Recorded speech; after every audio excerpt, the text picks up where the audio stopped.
Guys, close your eyes. Close your eyes. Hey, close your eyes. All right. Don't open your eyes. You're gonna die if you open your eyes. I don't know. I saw some movie and some bad shit's gonna happen if you open your eyes. Here, I got blindfolds. Guys, here, somebody grab this. I can't see shit because I'm blindfolded. Is that you? Yeah, it's me. It's me, Ro. Listen, blindfold yourself. Seriously, tell me when you're all blindfolded, please. I don't want you to die. I'm good. You're good? Okay. All right, listen. Someone grab my hand. We're going to come one at a time. Grab my hand. Grab my hand. Grab my hand, man. Come on, bro. All right. Make a human chain, guys. Everybody grab a hand. Chain it. You sure you're blindfolded? Make sure you're blindfolded. What's going on? Feel your way around the car. I can't see nothing. So, feel your way around the car. Here. Feel for my hand. I let go of one. Work it down the chain. We're good. All right. Hey guys, watch TJS over here, man. We don't need TJS dying. He's like the cash cow, man. Keep him alive. Keep him alive. All right. Human chain, guys. All right. Please don't take those blindfolds off. No matter what you do, whatever you do not take those blindfolds off. You will. It's bad, man. Where's Sandra Bullock? People dying. Sandra's the one that told me about this shit. People dying everywhere. Hold the door. Hold the door. All right. I really can't tell you. Once more. Listen. Listen. Come on. Get him in. Get him in. Get in. All right. Hey, don't take him off till I tell you. Don't take him off until I tell you. We gotta make sure it's safe. Like, oh, okay. You guys, you ready? All right. Okay. Oh, what is that? Oh. Oh, the fuck. Got him! Woo!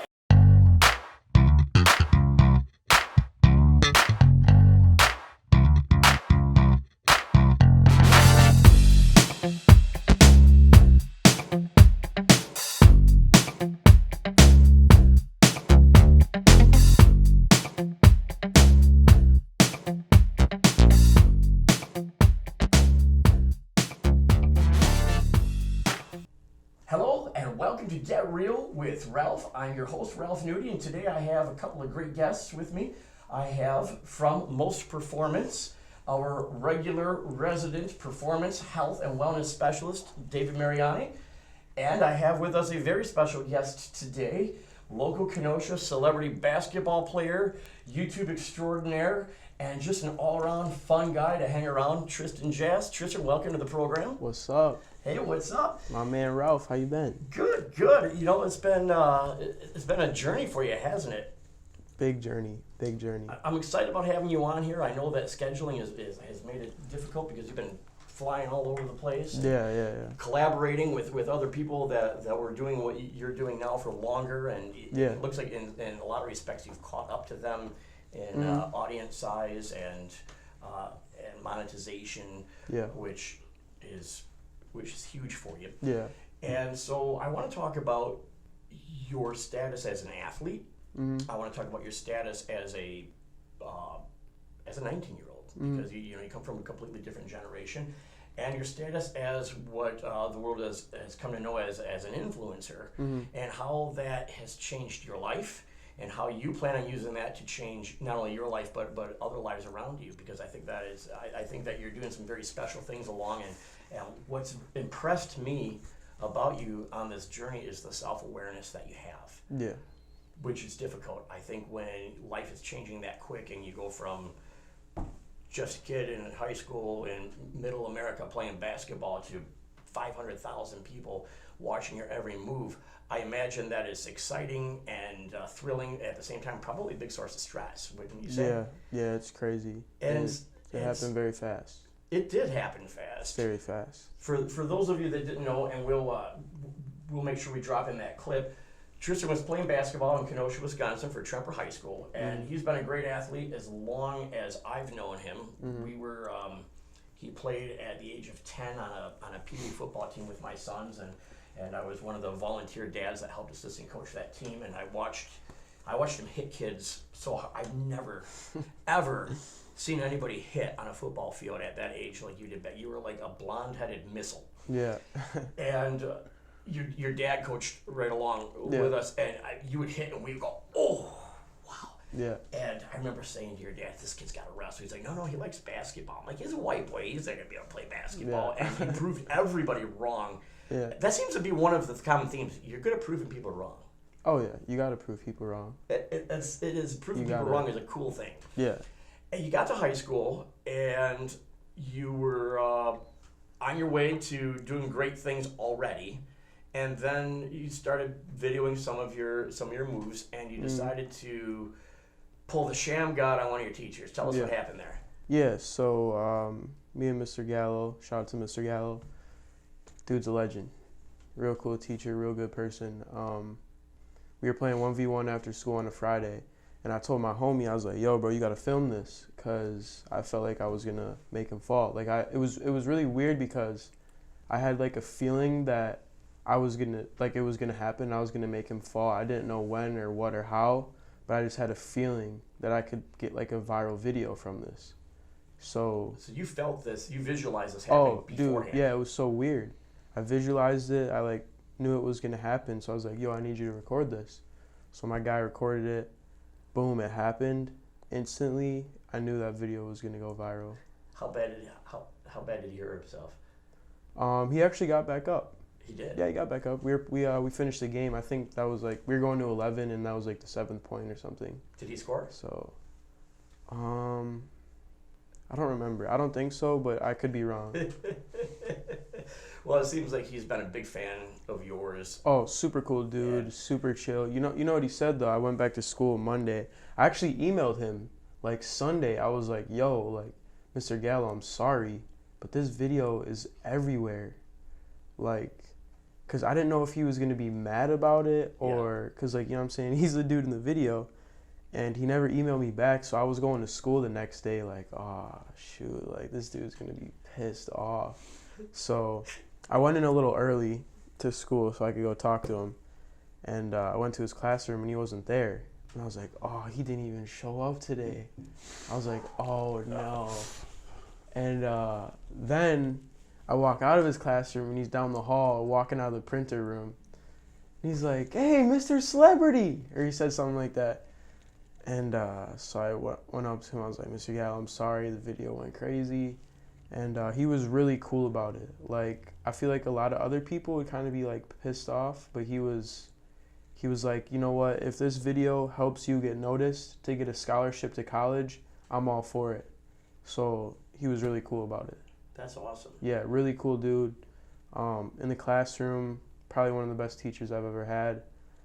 So. What subject did Mr. Gallo? History. Mr. Gallo teach? History. History, yeah. Gotcha. Do you like history to begin with? I didn't, but he makes it fun, so I liked it in his class. He likes to bring up like old like World War II clips or whatever, like whatever the subject was. He'd bring up videos on the projector screen to like actually show us what it was like instead of just reading the book. Like, sure. So it was like, he was a really good teacher when it came to that. Visual learning, I think so many people are auditory and visual learners as opposed to reading. So that's cool that he reached you. So he made learning really fun. Yeah. So he's a rock star history teacher. You're a rock star basketball player. You got together and you made some shit happen. That's for sure. Yeah. So you said something really important there. You said that he said whatever it takes if this video helps you get a college scholarship. Yeah, he was all for you. For it. And I imagine at the time that was probably your mindset, right? Oh, 100%. Gotcha. 100%. So from there, what happened is that put you on the map where you were able to actually monetize and make money on videos, correct? No. So you started to do more after that. I started, so I went to this basketball camp in Iowa. It was the Courtside Films basketball camp, and they make every person that goes there, if you pay extra, they make you like a mixtape, like of all of your highlights, video? like all your good highlights. And for some reason, I was really working out a lot, like preparing for the coming up AAU season, and I went to the camp, and I was just like going crazy. And so they made the mixtape, and I started getting some recognition just off of the mixtape. before the Mr. Gallo video. Got it. So I might have had like 20,000 followers on Instagram before the Mr. Gallo video. Okay. Yeah. And then once that happened, went to a whole nother level. So you started off your following was on Instagram. Oh yeah. Got it. Instagram is how I came up, yeah. Gotcha. And then after that, that's when you started also leveraging YouTube as well? Well, here's a funny story. Before the Courtside Films Camp, obviously every basketball player watching this, you probably understand, they want, like, the kids want Ball's Life mixtapes. They want all these big media outlets to come film them. And, like, reality is they can't come to all of your games and film you, especially if you're not a top prospect in the nation, which I was just like, man, I wish they could come film me. I wish they could come make me a mixtape. Like, I'm out here chopping people. And it was just frustrating. So I started my YouTube page 4 years ago, and it wasn't for making the videos I'm making now. It was for making mini, like, highlight reels of my plays during basketball season. But Correct. Get this, I would have my grandma film on her iPad because none of these outlets would come and film me. So I'm like, I got to make my own shit. Good. I need to get my name out there by making my own So you shit. didn't leave it to chance. You didn't say, somebody, poor me, somebody got to come get me. You literally took the ball and ran with it. Yeah, so my grandma would be standing at each baseline, whichever way we were going, and she would just film. And yeah, and then so I started a YouTube channel 4 years ago. You can go look. I had, like, my first 5 videos are like mixtapes of basketball that I've made. My grandma filmed it. I took the footage after the game, like on the ride home or even at home, and I just chop up the good plays and put it into a highlight reel and just post it on YouTube to see if I can get some recognition. And How many did you put out before all of a sudden you noticed your views were climbing? well, my views were not really climbing. There was probably like a couple hundred views on the mixtapes, and then And they're all kids probably you went to school with and kids that knew you on Instagram. yeah, well, I'm talking like 8th grade, freshman year. Yeah, freshman year, and then freshman year AAU, going into my sophomore year of high school.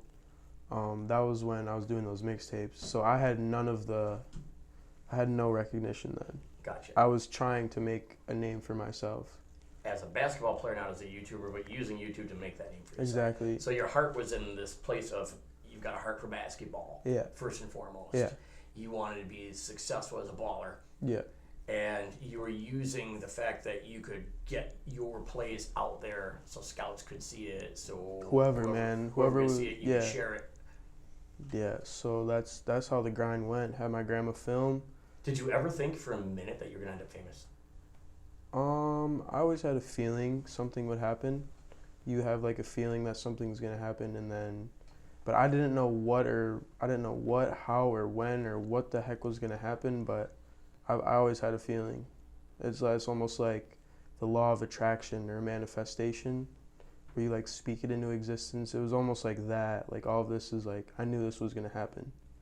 It sounds crazy, like, but I did. It doesn't sound crazy even in the least to me. I think that's awesome. Yeah. I think that more people need to understand that, and if you can teach that, you can help a lot of other people. Oh, yeah. That do that in their lives. Yeah, 100%. Law of attraction is something that I talked about earlier today. I had a sports performance hypnotist here, Yeah, and we talked about the law of attraction very much, and that if you can conceive and believe in your mind, you can make it happen. oh, 100%. And hypnosis is just that. It's just closing your eyes and relaxing and thinking about that and visualizing in your head to the point that then you open your eyes and you go at it. And of course, visualizing isn't enough. You got to put in the hard work. Oh yeah. Tell us about the hard work that you put in, because I know that I know that you have an intense work ethic. Man, came a long way, man. It was 5:30 a.m. before school, getting shots up at Tremper, getting kicked out of gyms because we were there so late at night. We were there so early that the janitors were only working the night shift still, and they were like, "What the hell are you kids doing in here?" So me, my homie Gerald Marinoff, we'd get up, man, at like 5 a.m. and go to Tremper, whether it was Tremper, the Recplex, but they actually at Tremper, they wouldn't let us go there in the mornings unless it was Fridays and Tuesdays. Because is Tuesdays when they Yeah. run fives and Yep. Fridays Yep. early in the morning? The Yeah. adult run. Yeah, so Got it. we were going every day. Like we started going every day, every morning, because there was like a door open. Was this as a freshman you were going every morning? No. At freshman year, I was at St. Joe's. Got it. I wasn't at Tremper yet. I think I started going like sophomore year. I was going on game days with Riley Kekison. We'd go before game days and get some shots up just to get warmed up. Riley's mother is actually a distant cousin of mine. Really? Yeah. Sweet. So Yeah. Small world, huh? yeah, so we'd go put shots up on game days, and it worked out perfectly because Tuesdays and Fridays were game days, and those are the days that the old guys would run fives in the morning. Mm-hmm. So we'd do that. But then junior year hit, and I was like, man, this year I need to put in a lot of work in order to Now, who told you need to put in all that work? myself. Beautiful. You never needed a parent or a coach to light a Oh fire no, under your torch. no. You were, I wanted this. I You worked wanted your it ass so off. bad. I wanted it so bad. So we were, me and my homie Gerald Marinoff,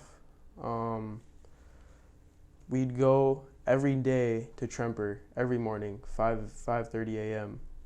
And we started getting like in trouble because we didn't have any supervision or whatever. mm-hmm. And it was just like, wow, like what are we gonna do? Like sprain our wrists from shooting the basketball, or like, because they were afraid we were gonna get injured. Right. And I'm like, we're not playing one-on-one. We're just shooting shooting Just practicing shots, yeah. Yeah, practicing shooting and dribbling drills and stuff. So that was kind of annoying. So we had to. So it was like Monday, Wednesday, and Thursday we'd have to go to the Recplex, which at the time I didn't even have a membership. So we were just trying to walk in without them saying anything. And if they did say anything, we'd have to pay $10.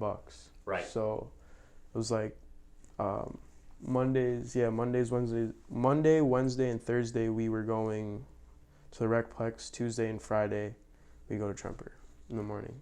And you did that all year long, whether it's basketball season, I think we did it consistently for like 2 to 3 months. Wow.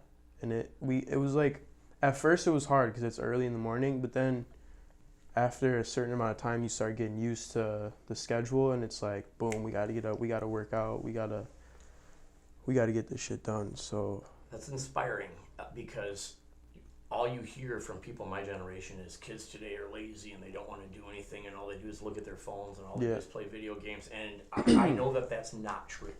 Yeah.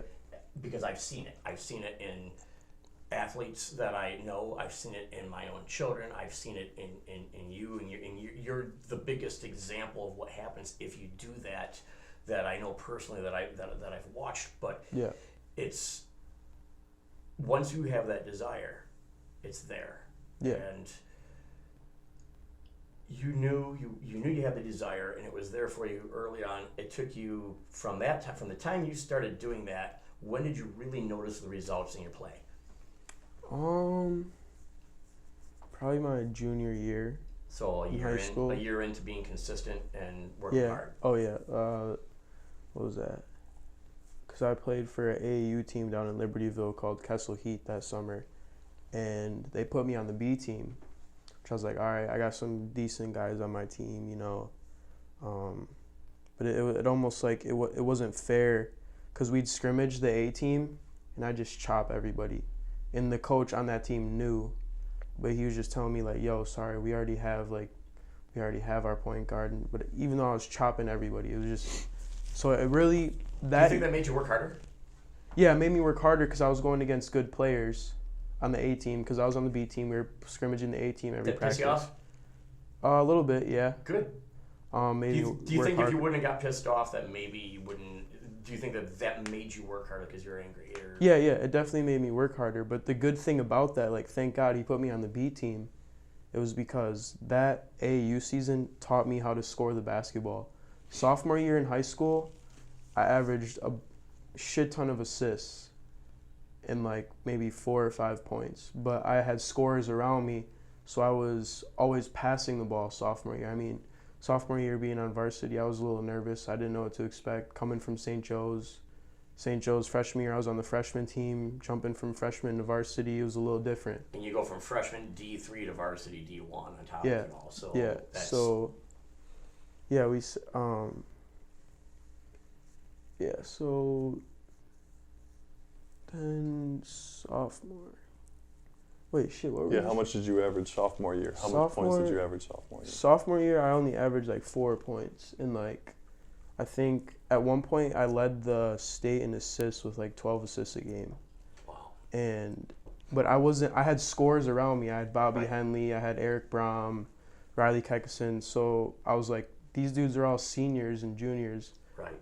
I'm a quick little guard. I'm gonna get them the ball so they can score because Right. they're so older. you were a team Yeah. player. Yeah, so wanted to do that, get them the ball to score, and then junior year, like I said, I started to score the ball more because AAU season before junior year, I played on that B team, which taught me how to score the basketball because I needed to lead my team in scoring. So you could get on that A team. Exactly, so every AAU tournament, it was like 10 points, 20 points. There was maybe one game where I had 30 points, like, Wow. but it was like, I had to teach myself how to put the ball in the basket because I was so used to passing the ball. So if I Different game. if I wasn't on the B team, I wouldn't have taught myself how to score. In junior year, I would have probably not done anything. So that would have been you would have topped out. Yeah. So thank God I was on the B team because I really taught myself how to get to the basket and score. That's a big lesson. Setbacks, failure sometimes. Yeah. Challenges are the things that actually are the things that make you later on, that make you successful, and not giving up. Now, at what point did you and Dave start working together on your strength and conditioning? Because I know that was a part of your routine later on. Yeah, probably like a couple months ago. Got it. Yeah. Got it. And what has that done for your playing ability? How did that change things for you? Just be able to jump higher. Okay. Overall, like get stronger, stuff like that. So that's been a big part of it as well. Yeah. Now I'm going to go back to Mr. Gallo said he hoped you get a college scholarship. Yeah. And you got some offered to you. Yeah. And you initially committed to going to a school. Yeah. And from what I understand, if you would have went to a school, you would not have been able to continue to make, or you were afraid you wouldn't have been able to continue to make money on your social media. Is that correct? Not 100% correct because I was going to an NAI school, Got it. which does allow you to Gotcha. make So money it's only off the it like NCAA this. that has Yeah. that scam in Yeah. place. So let me take you back to junior year. After junior year, that summer, going into my senior year, which is the last year you can play AAU unless you're unsigned senior year. So played with a team in Chicago called Team RWA, and I was in the best shape of my life. We'd be on every Thursday. We'd have practice like Monday, Tuesday, and Thursday, but every Thursday we did not even see the court. We were on the track running, like doing the craziest shit. Like my coach, Coach Walt, Coach AJ, Coach Darion, just be sitting on the track, and they're like, all right, you guys got however many football field suicides. So I didn't even know what that was when they said that. And so you got to go the 10 back, 20 back, 30 back, 40 back, 50 back. Yeah. And I think one time we did like 10 of those. And it was just like, I was in the best shape of my life.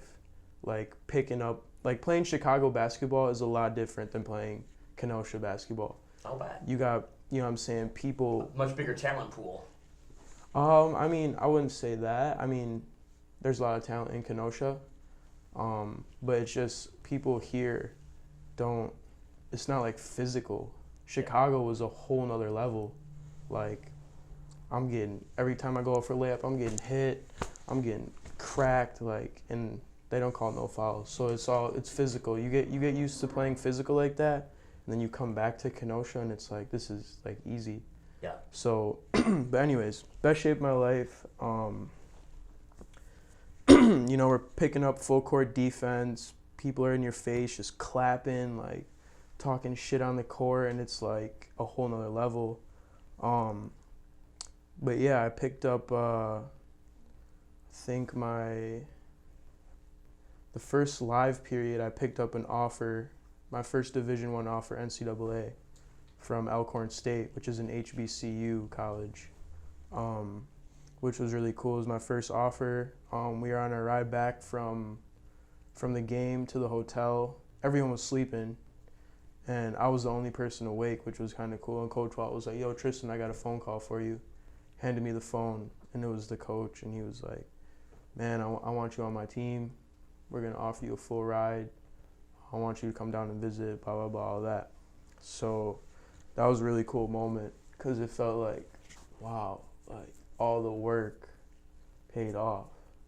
Got my first Division I offer.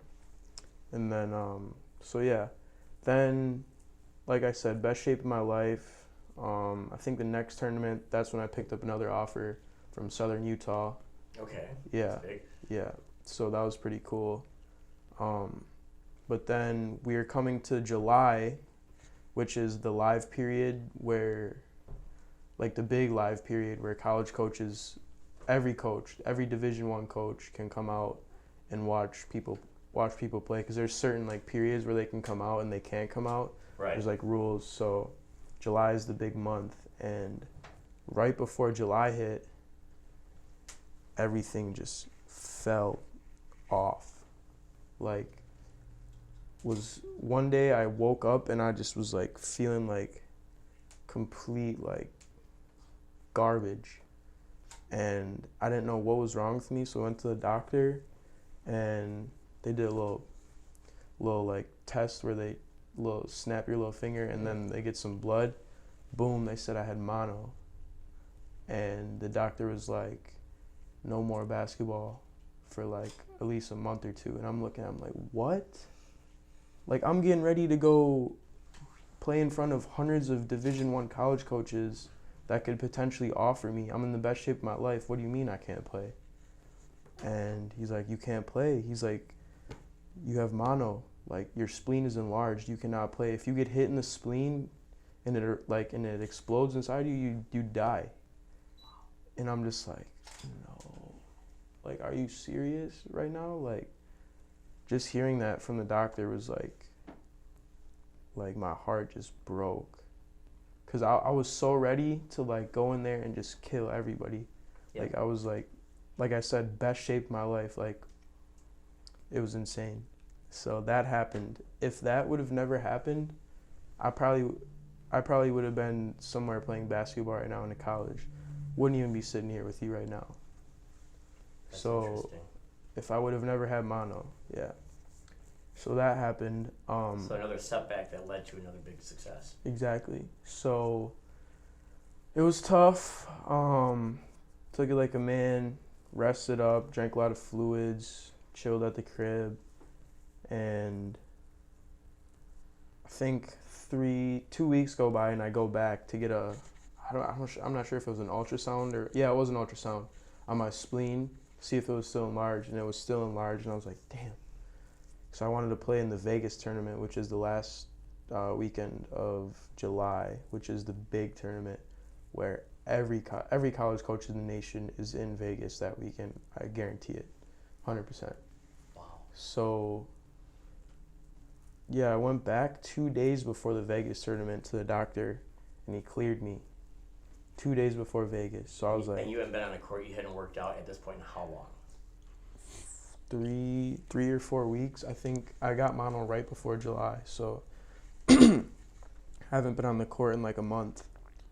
And How'd you feel physically? dude, because mono is like, you want to sleep all the time, you feel dead all the time. So it was like I was finally feeling like decent, but I was still feeling like super tired, super just like drained and dead. So I just remember I was like, man, I got 2 days to get in shape before this flight for Vegas. So I think I was at the Recplex for like, no exaggeration, like 8 or 10 hours both days, just trying to get in shape. Because I remember the first day I went and it felt weird shooting a basketball. Like, it just didn't even feel, it felt weird. like all the muscle memory was like gone. And I was like, God, this is not going to be good when I'm playing in front of these coaches. So How'd you play? I played like ass. I played really bad. A lot of the college coaches that were going to offer me stop calling me. Yep. They don't know the story. They don't even want to know the story. They are evaluating based on what they see. Yeah. Right Oh there. no, it's a business. Yeah, So absolutely. Big business. If this kid's not performing, we don't want him. We'll move on to the next. So it was like that. But yeah, there was this one school. I had one good game in Vegas, I think. I had one good game, and this NAIA school. It was crazy, dude. We were playing. It's like you wish you could have wore a shirt that said, "I just got over mono, assholes." Yeah, no. I mean, yeah, everything happens for a reason, but Absolutely. it was just cool. Like, even though I wasn't performing good, it was just cool because all the college coaches there. It was just a cool experience, and we were playing against all the top people in the nation, all the top teams. But like, it's cool when you have like Iowa State sitting right next to your bench. Like my big man George Conde, he's the center for Iowa State. Yeah. He had 40 Division I offers. So From that weekend, from that trip. no, from the whole summer. Got 40 plus Division I offers, and that was it was cool because like, you know, coaches would come and see these people play, but then if someone else had a good game, they'd be like, oh, who's this kid? Right. And then they'd pick up on you and start following you. So that's how like I kind of was getting some interest because before the mono, I was playing really good games in front of these college coaches that were coming to see other players on my team. So like I'm pretty sure everybody on my team had an offer, so it was pretty cool. That's an impressive team. Who's your coach? Who was your coach? Coach Walt and Coach AJ and Coach Darion.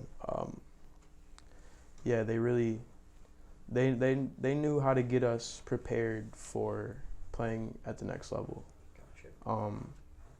But yeah, it was just cool. It was a cool experience, even though, like I said, I wasn't playing good. Just to have like all these like I remember one game, dude. There was literally like 150 Division I college coaches sitting behind the hoop watching. 150. Wow. Like it was like, even though I was playing bad, it was still cool to be there. Cool experience. So, but like I said, I had that one good game in Vegas, and that's when that NAIA school, which I was committed to, Ottawa University, they started talking to me, and I eventually went to go out there to visit, and on my visit, they offered me a full ride. So they were like, man, go home, talk to your parents about it, figure it out, let us know if you're coming or not, because if not, we have to find a point guard. Right. We need a starting point guard at this point. So I was like, all right. Went home, thought about it, talked to my dad, my mom, my brother, you know, just my whole family, and called them and told them I was coming and that I was committed and everything. And then during the summer, after my, actually no, I think I went on, I don't remember when I went, but I went down there to do like a workout with the team. And it was pretty cool. I liked it. It was like I was working out with him, and it actually like felt good. Like I was fine. Like I was cool. I was chilling, and I don't know, everything. Then I came home, and I started doing my videos and stuff again. Even then, I still had like a pretty big following. Like going down there, Sure. and the coaches knew that. They knew, like they follow me on Twitter and all social media and stuff. So they saw everything that was going on. So came home, started posting my videos again. Started grinding out the YouTube channel, and things started to actually like take off on the YouTube channel, and everyone was like, man, you gotta keep doing YouTube. Like all these people that do YouTube, they go to college and they drop out because they're making so much money. Sure. And I'm just like, yeah, we'll see. Like my dream has always been to play college basketball, so we'll see what happens. So yeah, Ottawa University, NAI Division 1 down in Phoenix, Arizona. I was like all ready to go. You know, I kind of feel bad because the coaches stuck with me like through when I had mono all the way up till committing, always texting me, like making sure I was good, you know, just always making me feel like when I go there, it's going to be a home and everything's going to be okay. So it was kind of, I don't know, I felt really like bad because 2 days before I was supposed to leave to go there, I don't even think I had 100,000 subscribers on YouTube yet, but it was slowly but surely going, and I was seeing a little bit of money at the time. Mm-hmm. So walk me through that decision. So you're at this. Obviously, it was a decision that came to fruition, but you had to have that aha moment where you made that decision. yeah, it was like, because if I go to college, whatever college I was gonna go to, if I was gonna go to college, I'd have to do schoolwork, and I felt like schoolwork and all that, even games, practices would get in the way of like making content. And dude, I'm getting hundreds of messages at the time daily of kids telling me like, you're the reason why I go to the gym every day. You thank you, you helped me get out of depression. Like, I've had kids tell me that I've cured them from like suicidal thoughts because of all the like stuff that I've been doing with positivity, motivating and influencing these young kids trying to chase their dreams. So it was like, do I go to college? And yeah, it was like, do I go to college and forget about all this and say, forget about these kids and just play college basketball? Or do I keep it rolling and keep it going? Like, because I was starting to build a little bit of a following and a brand off of it. And I felt like in a way these kids needed me to help them. I'm like, even today, I'm getting thousands of messages a day from people around the world, whether it's Europe, Africa, wherever it's coming from all over the world. So you're getting tweets, you're getting DMs, you're getting DMs, yeah. You're getting mostly DMs on Instagram. Is that where most of your messages are coming yeah. from? Yeah. And even YouTube, whatever social Comments media on it is, yeah, whatever, thousands a day. How do you handle that? How do you handle all those messages and respond as many as you can and give that love back? It's hard. It's hard. I try to, every once in a while I respond to a few people.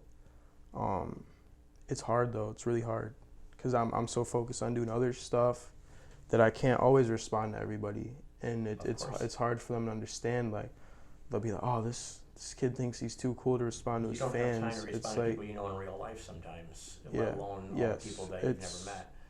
Text messages, crazy. Yeah, but anyways, so I had to call my coach. I told my mom, I was like, yo, Mom, I don't think I want to go to college. Well, she knew because I took my mom, my grandma, and my grandpa, my little brother, Dave was actually there, to a Chicago SneakerCon event. And I wanted them to see like what I'm talking about. Cause you tell your mom like, oh, I got a bunch of these fans. I got people like love me and like people come up to me and take pictures of me in public. She's like, oh yeah, all right. It's hard for people of our generation who haven't grown up with that to grasp the gravity of how big that is. Yeah, so I took them to my little event in Chicago SneakerCon, and they got to see with their own eyes all of these kids that are just in line waiting for pictures, autographs, like everyone just going crazy, and they got to actually see that. So I know by them coming to that event, it changed their mind a little bit. But yeah, so I told my mom, I was like, Mom, and it was hard because they kept telling me, you have to go to college. Mm-hmm. You have to go get an education. You're getting a free education. You have to go. Like, why are you even thinking about not going? And it was so hard for me because that's what everyone kept telling me, kept in my ear, go to college, go to college. Sure. And I said the same thing to you when we went and did the Gravzilla challenge. Yeah. I'm like, why aren't you going to school? And I think I was just starting to get it. right around Yeah. that time. And it was just so hard for me. Like, dude, my head, like every day just thinking about it, man, I gotta call my coach. Like, like 5 days before going to college, I think I told my mom that, and I was like, Mom, I don't think I'm going. And she's like, all right, call them, call the coaches, and talk to them. So I was so scared to do that. Like, it was like probably one of the scariest moments of my life to call them and tell them that I wasn't coming, because they've stuck with me through like the whole journey. Yeah. And it's like I was gonna come in and be the starting point guard right away, and it was like they've just stuck with me throughout them, and they've been loyal to me, I've been loyal to them, and it felt like I was just breaking that loyalty. And I'm all about loyalty. I do not do anything to break anything like that ever. So it was a really hard position to be in. How did they react? So this is what happened.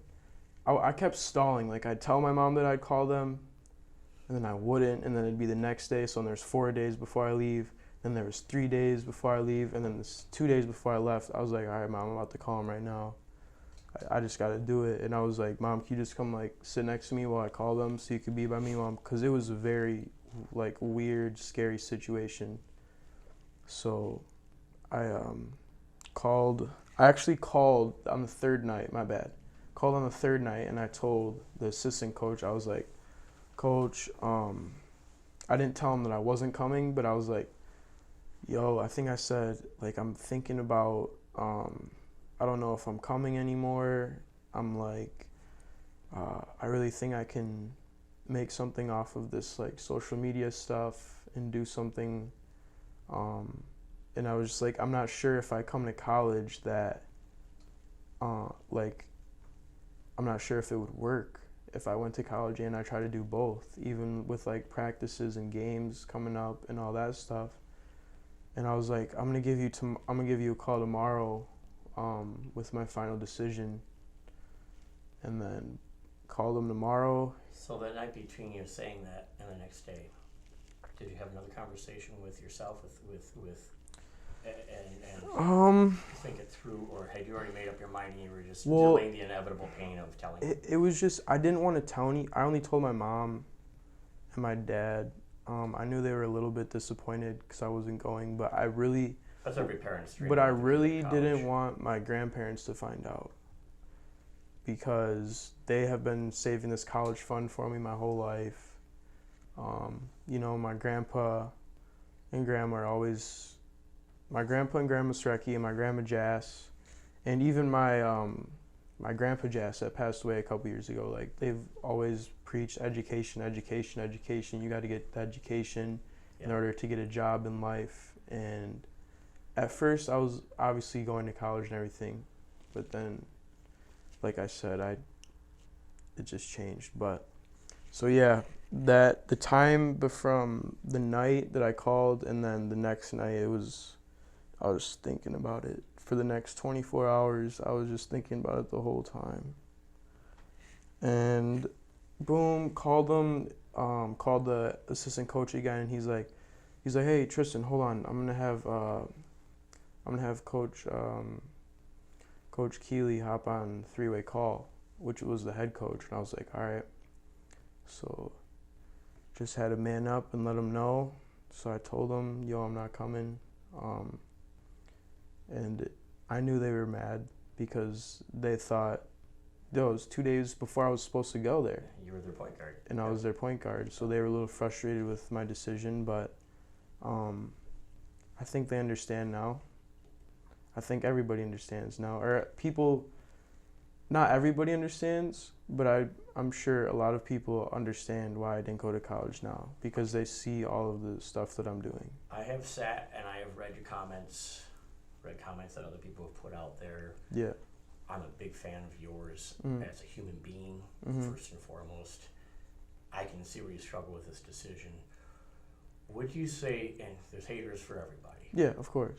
What do you say to the people that say that you sold out for the short-term money and you sacrificed your long-term well-being? Because I've seen comments to that effect from people out there. What is your answer to that? Because I'm sure you have one. You have to have one when you make a decision that with that much weight. first of all,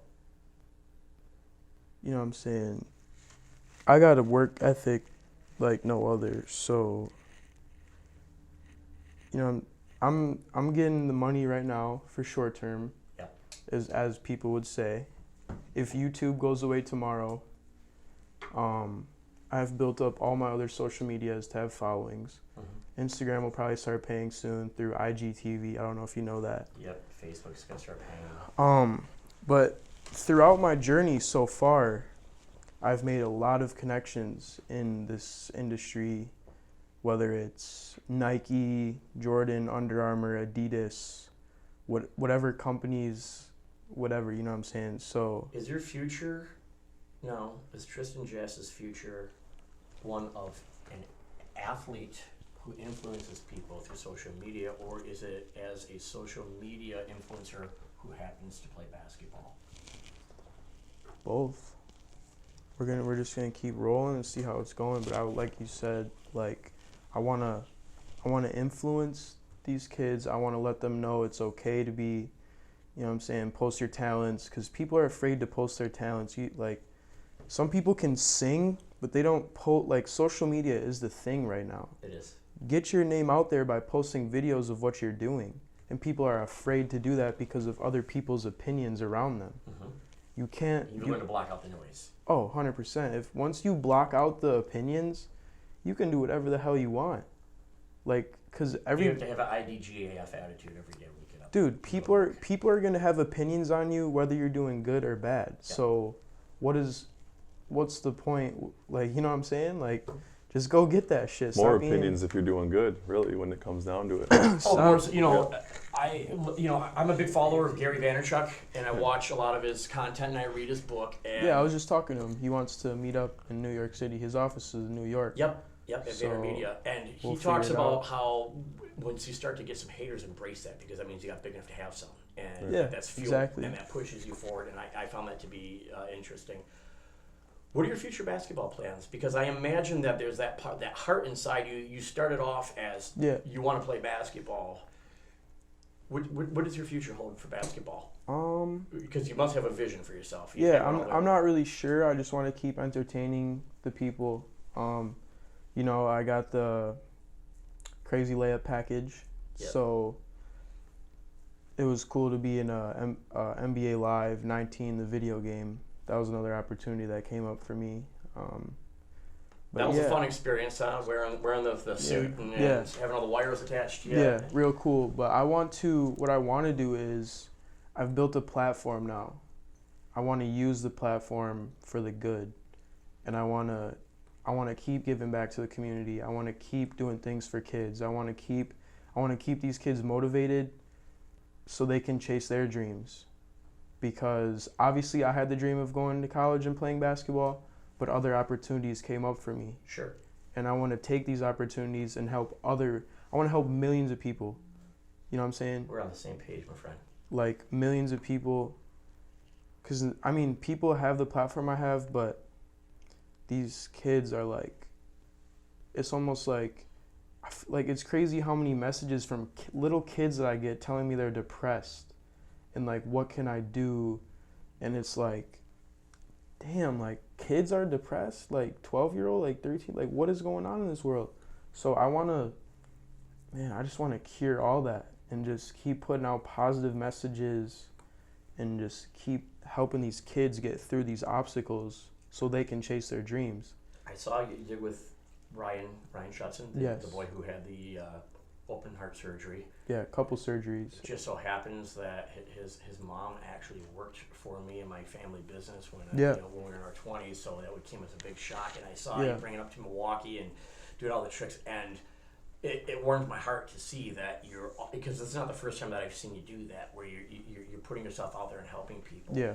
And that's a side of you that I think if people are just watching random videos and they're not paying attention, that they don't get, is how much about, and you brought up today now several times, how much of a heart you carry for other people. Yeah. I admire that about you. Yeah, thank you. And that is, I think, at the core of who you are, what is driving you, that's going to drive you forward more than anything else, is continuing to care, continue to have some sort of mission that you're striving for. And I imagine that mission is going to change 19 times in the next 19 years. Yeah. Because, you know, we're halfway there right now. If you had to sum up who Tristan Jass is in 3 words, what would you say Tristan Jass is?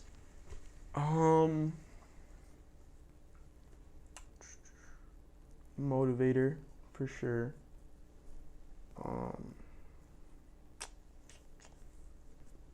Because motivation is like what I'm spreading out through like all these kids. Inspirational, and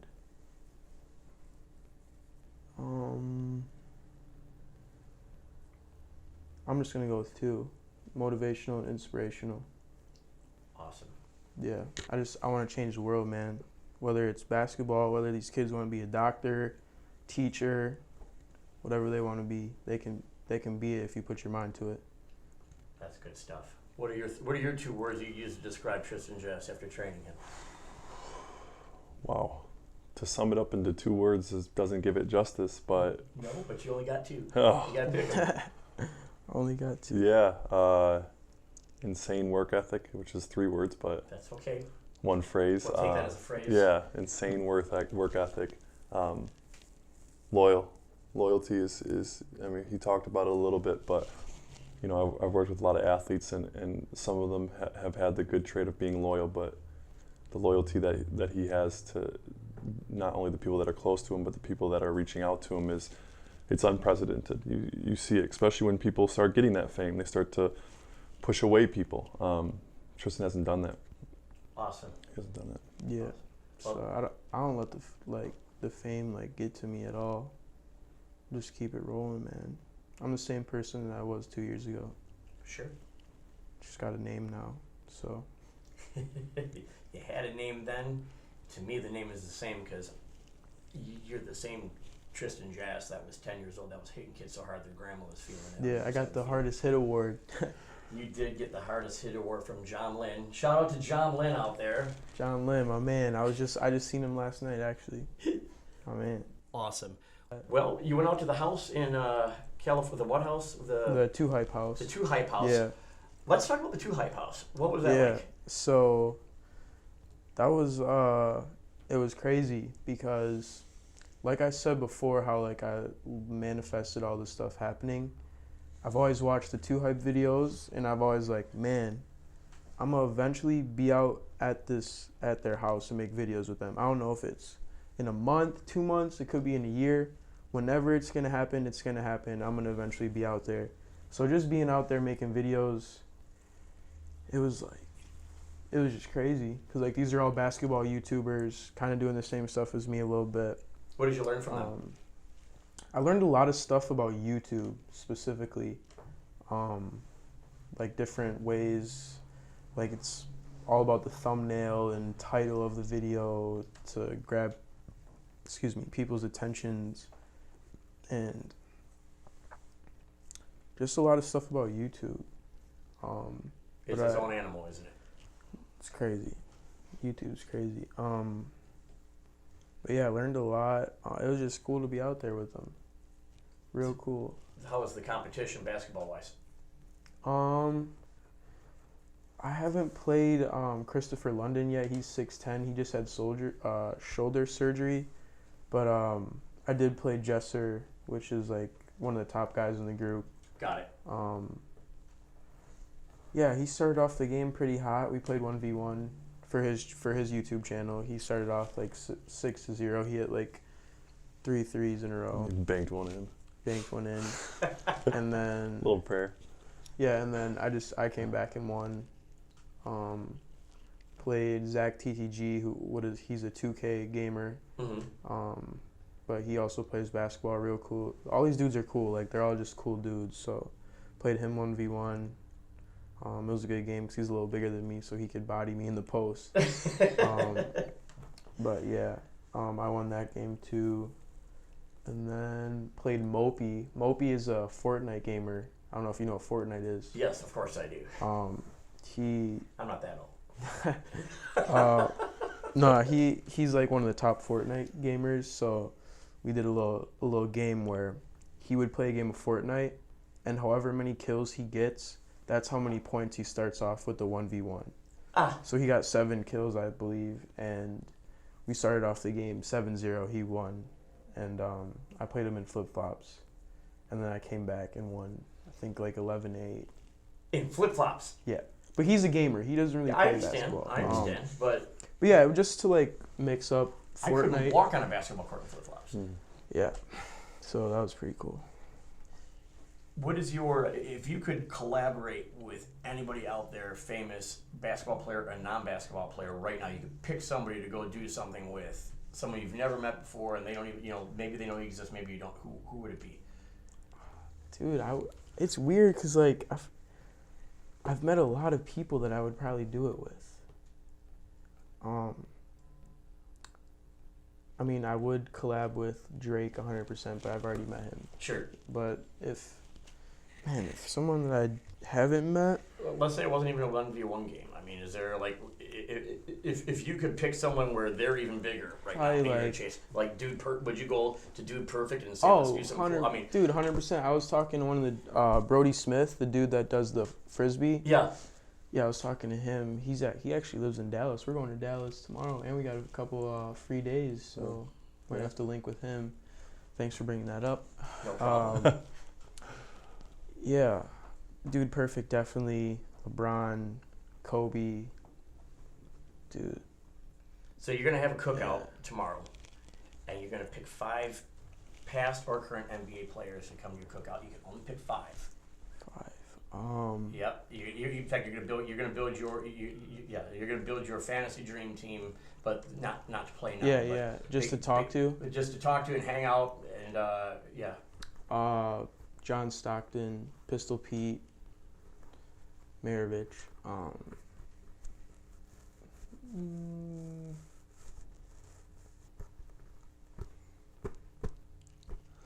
So many. You gotta fill the 5 as Yeah. by position. Oh, by position. position. What about Yeah. dual point guards? Yeah. No, they're not gonna play together, but you're just gonna pick your favorite for each position. You get to pick one for each position, and you're gonna have a cookout with them. Who are they gonna be? Man, I don't even know, man. Who's your center? I don't even know, Ralph. Let it be said here that I stumped Tristan Jass on basketball for a moment. He's gonna come back and kick my ass with something really good here. I know he is. Nah. I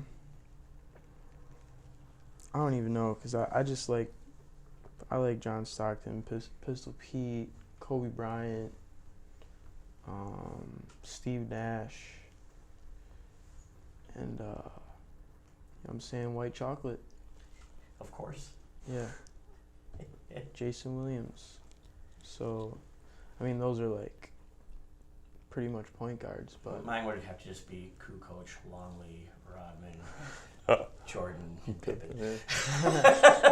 I just want to get the original 5 Nostalgia. together. yeah. Huh? Nostalgia. But Yeah. that just shows you the generational gap and how old I am. Yeah, that was I don't need anybody else. Just Arguably the best team of all time. That's arguably, Yeah. The game was different, yeah. and that's for sure.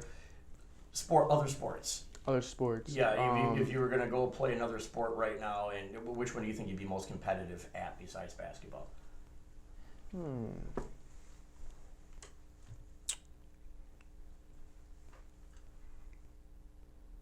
That's a good one. By the way, that'd be a mad idea to go start playing like other sports against people Yeah. that are in their sport, and then have them come on the basketball court after. Yeah, that's definitely something in the plans. Probably like, dude, there's so many sports I just like playing, like ping pong, bowling, golf. Figure skating, Dude, yeah. Let's get it. Hell yeah. hockey, of I'll course. do whatever, yeah. I'm not that nice at hockey, but rollerblading is pretty dope. I did gymnastics when I was a kid, all the way up till I think it was like kindergarten through 4th or 5th grade. Dude, I was a little swole dude from that. So, Yeah. Do you follow UFC? Baseball, football, UFC. Yeah. Who's your guy? I just like, you know what I'm saying, I like Floyd Mayweather. He's obviously not in UFC. Yeah. But You like his work ethic. I'll bet you No. like it for his work ethic more than anything. no, it's because I was in his celebrity basketball game out at UCLA Got over it. the summer. But yeah, Conor McGregor. Mhm. He's just a funny dude. Like, he's just goofy, so I like him. Do you know about the Wisconsin guy that got in this year, Ben Askren? Do you know who Ben is? No. Y'all have to check him out. He was a two-time NCAA champion as a wrestler. Really? He was on the Olympic team, and he coaches kids, which is very cool. And Yeah. He's a big inspiration to kids. He's got his own Jim? gym up in Milwaukee. Really? And the story is he was the Bellator welterweight champion, Mm-hmm. and he was undefeated. Mm-hmm. And him and Dana White gotten some boring. First of all, he started calling Dana White on not testing their athletes for PEDs, which is something else we could probably talk about for hours, and we'll have to. And so Dana White didn't like him, so then he fired back with, anytime I want to go to sleep, I watch this guy fight because wrestlers are boring, they don't hit and all that. Well, then he went undefeated and he wouldn't sign him. And then after that, he went to one out in Singapore and was fighting there and was undefeated again. And then he was retiring completely and said, I'm done, because he got the job as the coach for Wisconsin kids that are doing international styles for the state, as the state coach. And Joe Rogan gets him on his show and basically shames Dana White into hiring him, or into signing him finally. And he's a very cool guy, very pro, very kid oriented. That's why I make the connection. He did this really, really funny video a couple years back where he did a parody of the Adele song "Hello" and made fun of Dana White, which I think is funny. And now he got signed and he's going to be fighting Robbie Lawler in Vegas beginning of March, and super pumped. We're talking about getting him on this show sometime in the next couple of weeks as well. I figure I better do it now before he becomes the champion. He's too busy and too famous. Yeah. But I'm bullish on the guy. You got to check the guy out because he's a fellow Wisconsin guy. And that's been, there's the sport that I was trying to tell you when you were a kid. Good thing you didn't listen because you went to basketball, because it's you've really done well there. Yeah. But so many good athletes coming out of Wisconsin in so many different sports the last couple of years, and it's exciting to see a lot of young athletes grow up and grow out of this. And Wisconsin value seems to stay with people. One of the things I noticed about this guy is he's a smart ass, but if it was WWE, he'd be the good guy, not the bad guy, if you know what I mean. He's just got that attitude where he'll be a smart ass, but he's not going to be dirty and nasty either. And I like that. And you're the same way. You present yourself well. I think that Wisconsin seems to have some good values 100%. that get instilled in people. And to not lose that when you go away doing the things that you're doing, I think is a really important piece. We talked about education. Everybody's been pounding on you about how you need to get an education. How do you anticipate educating yourself along the way without getting a formal education? Well, here's the thing. Throughout like my journey and what I've been doing, I've learned a lot. Whether it's about business, money, investing, whatever it is, I've learned a lot. And it almost feels like I just got a new accountant to help me do all my stuff, like taxes and everything. And when I first met him, we went out to lunch just to talk about the stuff that I'm doing and everything, so he gets a better understanding. And it felt like I learned like 4 years of college in like an hour, just everything he was telling me. And it's almost like, I don't know, for some people, they'd rather learn in a classroom, but for me, I'd rather learn things in real life situations than sit in a classroom and listen to someone talk about it.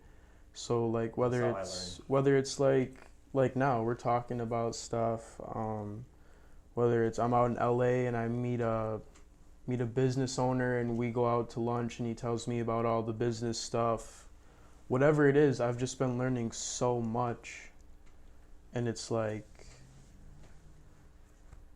do I need a degree or can I just keep it rolling? Absolutely. Like, I'm talking about purely not from a knowledge standpoint. yeah, I'm saying like, if like, do I really need a degree or do I just keep it rolling? Like, and keep learning as we go. Because I like to learn things trial and error. If I fail at something, good. I'm happy that I failed, so next time I do it, I know how to do it the right way instead of failing.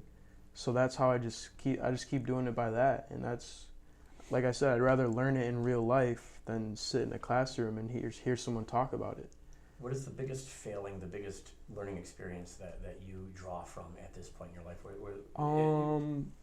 I have one, but we might have to talk about it after the show. That's fine. Trying to think of a different one. Well, I'll just give you an example of what it could be. At first, I didn't know how much I was worth, so I did a deal with somebody where I got X amount of money when I could have got X amount of money. Sure. And learned from my mistake. And in the world of influencing, it's a very open market right now. You can't. There's no standard amount. Well, I mean, you can tell like on the views, like or whatever, but it's like I just when that happened, I didn't know, so I took this amount of money, which to me was a lot of money, when I could have gotten this amount of money. It wasn't me you're talking about, is it? No. No. We'll get to that. No. So, yeah, we're talking a lot of money. Yeah. So it was big stuff. Yeah. I didn't Big know. brand stuff. I didn't. Yeah, big brand stuff. I didn't know. One of the other guys that did it told me he got paid this much. I'm like, what? I was like, I got paid. You got paid that, and I'm getting more views than you. Like, how does? Out? Yeah, cause he knew like how to talk. Cause I just turned 19. You know, last year I was 18. Still new to all this business stuff. I got all these brands just hitting me up to do deals, and it's like, shit. Do I need a manager? Or like, I don't know how to talk to businesses to get more money out of whatever deal. And it. Does the brand matter to you? Does it have to be a brand do you look at? If it's a brand that you believe in way more, then you're going to negotiate differently than if it's a brand you haven't heard of or you don't really care about. It depends. If it's a brand that is like, it's kind of like mine, where like it's inspirational, motivational. I mean, like, at this point, I'm just doing stuff for fun and for the youth and everything. Sure. If the money comes, the money comes. Obviously, I have to be doing something that I like and that's fun, because if I'm sitting in an office all day and working and getting paid whatever, that's not fun to me, and I probably wouldn't want to be doing that. I don't see you ever doing that. So, You're already past that for the rest of your life. Yeah, so we're just keeping it going and seeing what happens. What other areas besides athletics? What other subjects do you want to dabble into as you grow as a person? What other subjects? What other? Right now, everything is basketball videos, and I'm sure that's going to be that way for the foreseeable future. But what is 45-year-old Tristan Jass going to be making videos about? Shoot, I don't know. We'll see when I get there. Who knows? Maybe I'll be a CEO of a company or something. Sure. I don't know, but Already are? Yes, you already are. Yeah. Who knows? The thing is with YouTube though, a lot of these YouTubers, me and my homie Trent talk about this all the time, my little brother, because they've been watching YouTube and like learning about YouTube more than I have. Right.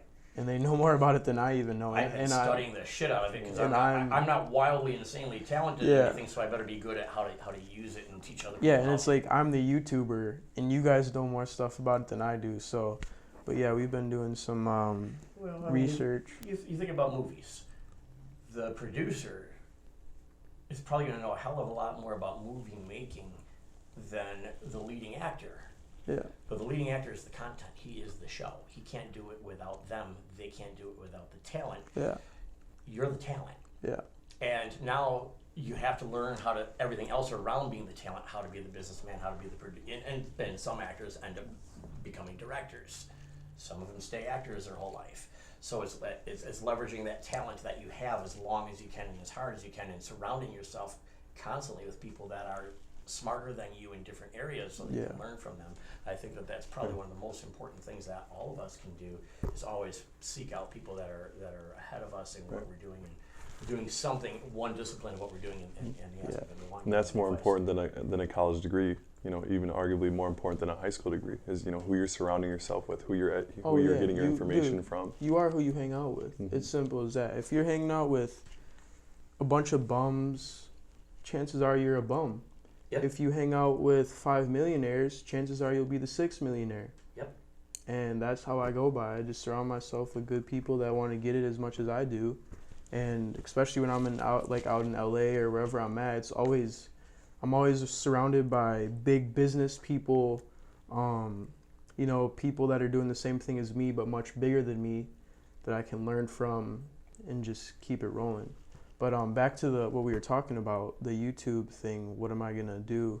I want to, I've been doing different videos, whether it's like social experiments where like, we did a video where we dropped $30,000 on the floor and see how people reacted I saw. in Walmart. So like, I laughed my ass off. like I said, how my little brother and my homie Trent, they know more about YouTube. They were telling me that some YouTubers fall off because they keep posting the same type of videos and it gets old. Sure. So I want to branch out and build different audiences.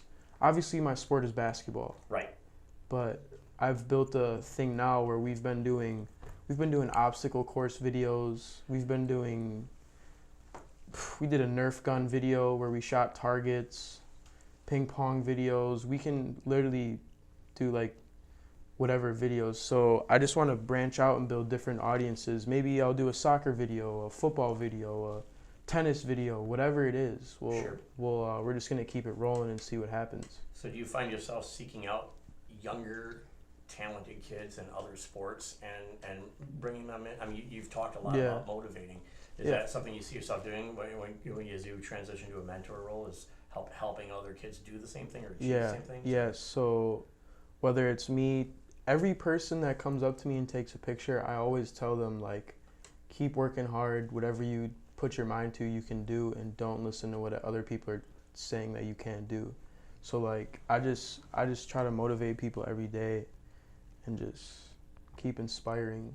Even if it's me on a video telling kids that, or if it's me in person when they come up to ask for a picture, whoever it is, I just tell them the same thing. Keep working hard, man. Where's your biggest audience outside of the United States right now? Do you know? Dude, I get messages from, every country, literally, everywhere. Messages from everywhere. You have countries that you want to travel to as Oh yeah, I want to go down to I want to go everywhere, dude. Like I just want to see the sights, like everything. You know what I'm saying? Europe, Africa, South America. I want to go everywhere. I just want to, like the professor, the basketball player, the professor. I don't know if you know him. I know who he is. I don't Yeah. know, but I've been. He. I didn't know who he was until you came along. Yeah, he goes. I'm learning shit just from watching your videos. He'll travel That's around awesome. the world and play basketball like everywhere, whether it's in the jungle or if it's basketball court right next to the Eiffel Tower, wherever it is. I want to go do that. I think that'd be cool eventually, to do like a tour around the world and just go play basketball, make cool videos, whether it's like the ocean, cool waterfalls, going through the jungle, just exploring and having a good time. You talk about playing basketball. Do you miss being in that full team environment on a regular basis? A little bit, but We started to bring feel- it back last night a little bit. yeah, we got this new series coming. It's called Pop-Up 5v5. Oh, Yeah. We did awesome. episode These 1 two guys last are night. in it. You guys are basketball players? That's Josh Washburn, Yeah. Zach Detloff. Grab the, is that set for photos? Okay. Grab these guys and get them in real quick so we can introduce. Yeah. We're gonna a couple of Tristan's friends here. Mm-hmm. Introduce yourselves, guys. Tell us who you are. Here. Matter of fact, take my microphone. Pull up the chair, dog. All right. You're gonna have to share a microphone there and get in on one. It's all right. It's all good. It's all good. But yeah. Welcome to Get Real with Ralph. What's your name? Zach. Zach. Zachary Della, yeah. Okay. Where are you from? I'm from Kenosha, Wisconsin. I went to Indian Trail Okay. for high school. Shout basketball out, player? shout out Yeah, Coach Al. Yeah, shout out to Coach Al for real. Coach Al. Great coach. Sure. Great I'm coach. Josh Washburn, also went to Indian Trail, played basketball there, Okay. from Kenosha. So you guys are part of this pop-up 5-on-5? Yeah. we are. So we got the series going. Pop-Up 5v5, filmed episode 1 last night.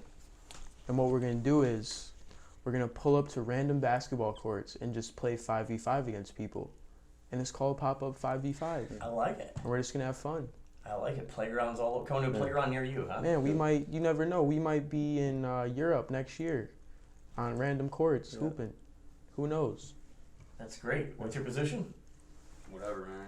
We just out there. Yeah. Basketball players. We out here. We just hooping. running it. I could Just be in the running post. it. He could be running the point. Yeah. Sure. You know what I'm saying? Yep. So we filmed that last night. We don't let Dave run. It's pretty point cool. guard. Yeah, Dave. gets Yeah, a little right. Are you playing too? Yeah, of course. You're of course, playing? you know. So you got a grandpa? Yeah. I gotta show them that, you know, as you get older, you can still play and have fun with it. You know? I think you should just be Grandpa Dave. Yeah. out there. I mean, that would be fun. Yeah. because you're almost as old as that. Uncle Drew.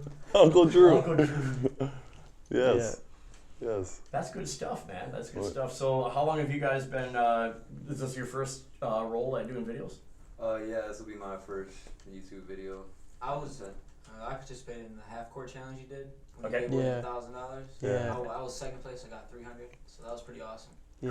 Cool. It was dope. It was Yeah. Shout out dope. to Tristan for that. Yeah, my man's. That was a fun event. That was a fun Same. event. So here you are. We talked about loyalty, and you're bringing some guys along with you that you Yeah. probably have known your whole life, Pretty much. and Throughout high school, I'd say. creating new ways to put content out there because content is king. And Content is key. Yeah. All right, content is key. Major key. Major key. What do you hope to accomplish with your pop-up 5v5 other than getting mass amounts of people to watch? But what's going to be different about that? Yeah, so we're just pulling up to random courts, whether it's UW Milwaukee, UW Whitewater, wherever it is. That was some of our ideas where we just pull up and play, but we're just gonna pull up to random places. When it gets warmer, we'll go to some outdoor courts, play some fives.